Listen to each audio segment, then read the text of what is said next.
देश का मिजाज वेस्ट। लेट्स माइक देश का मिजाज और खबरें वेस्ट से। राजस्थान के वागड़ अंचल के दिग्गज नेता महेंद्रजीत सिंह मालवीय ने कांग्रेस में वापसी का संकेत दिया है। लोकसभा चुनाव 2024 से पहले भाजपा का दामन थामने वाले मालवीय फिर से कांग्रेस में जुड़ेंगे। कांग्रेस के प्रदेश प्रभारी सुखविंदर सिंह रंधावा से मुलाकात कर उन्होंने कहा कि क्षेत्र में कार्यकर्ता और जनता कांग्रेस को स्वीकार करती है। आदिवासी क्षेत्र के भीतर कांग्रेस ही भाती है। उन्होंने कहा कि मेरी इच्छा थी कि जो काम मैंने शुरू किए वो अटके नहीं।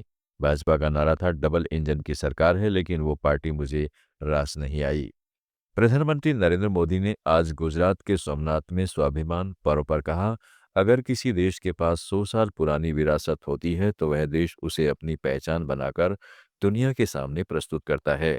वहीं भारत के पास सोमनाथ जैसे हजारों साल पुराने पुण्य स्थान है, लेकिन दुर्भाग्य से आज़ादी के बाद गुलामी की मानसिकता वाले लोगों ने उनसे पल्ला झाड़ने की कोशिश की।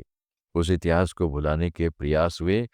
हम जानते हैं कि सोमनाथ की रक्षा के लिए देश ने कैसे कैसे बलिदान दिए। कितने ही नायकों का इतिहास सोमनाथ मंदिर से जुड़ा है, लेकिन दुर्भाग्य से इसे कभी उतना महत्व नहीं दिया गया, बल्कि आक्रमण के इतिहास को भी कुछ राजनेताओं और इतिहासकारों द्वारा व्हाइट वॉश करने की कोशिश की गई। आप भी देखते हैं, अगर कहीं किसी देश के पास कुछ 100 साल पुरानी विरासत होती है, वो देश उसे अपनी पहचान बनाकर दुनिया के सामने प्रस्तुत करता है। वहीं भारत के पास सोमनाथ जैसे हजारों साल पुराने पुण्य स्थान है। ये स्थान हमारे सामर्थ्य, प्रतिरोध और परंपरा के पर्याय रहे हैं। लेकिन दुर्भाग्य से आजादी के बाद गुलामी की मानसिकता वाले लोगों ने उनसे पल्ला झाड़ने की कोशिश की। महाराष्ट्र में भाजपा और शिवसेना ने बीएमसी चुनाव के लिए महायुति का घोषणा पत्र जारी किया। घोषणा पत्र में बीएमसी ने सत्ता हासिल करने पर महिलाओं को बेस्ट बस के किराए में 50% की छूट देने का वादा किया है। मुंबई के बीएमसी चुनाव में भाजपा शिवसेना के साथ रामदास अठावले की पार्टी का गठबंधन है। भाजपा ने ठाकरे बंधुओं के मराठी कार्ड को कमजोर करने के लिए कई बड़े वादे किए हैं।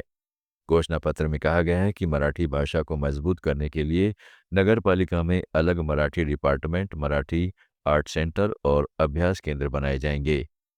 महायुति ने घोषणा पत्र को वचननामा नाम दिया है। घोषणा पत्र के पहले पेज पर पीएम मोदी के साथ बाल ठाकरे और आनंद सिंधे का चित्र है। ठाकरे ब्रदर्स से पहले ही अपना मैनिफेस्टो जारी कर चुके हैं।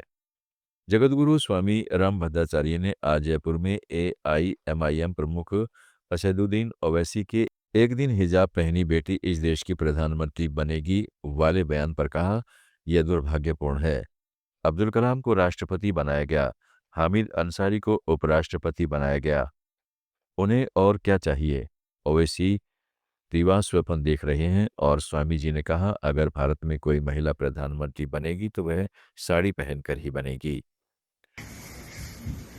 यहाँ यदि कोई महिला प्रधानमंत्री बनेगी, हिंदुस्तान में साड़ी पहन के ही बनेगी।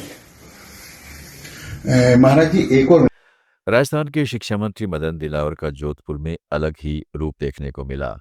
सर्किट हाउस में बातचीत के दौरान उन्होंने भाजपा के एक कार्यकर्ता के सामने कान पकड़ लिया, जिनका वीडियो तेजी से सोशल मीडिया पर वायरल हो गया।